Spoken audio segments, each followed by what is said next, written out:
Simplement un petit mot, Michel. Oui, c'est le groupe de randonnée de Baccarat.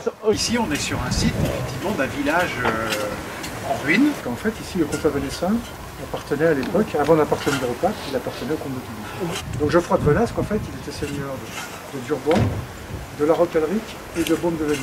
On discerne bien la chapelle. Il y avait un rempart côté sud également. Ensuite, donc, on avait le gros donjon, un château modeste comme celui-ci. Et donc, il y avait une tour, et juste la place d'un homme et d'une échelle. La haute cour, c'était le château de Saint-Amandie, où logeaient les seigneurs. En opposition à ce qu'on appelait la basse cour, pour retenir cette distinction entre haute cour et basse cour.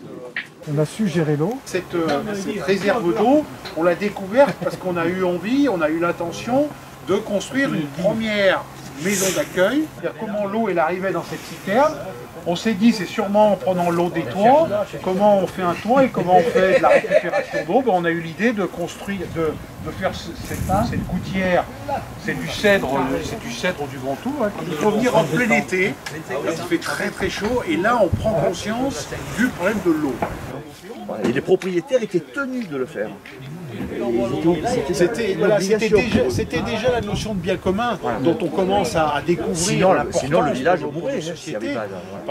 Voilà un petit peu ce qu'on peut vous dire aujourd'hui sur Durban.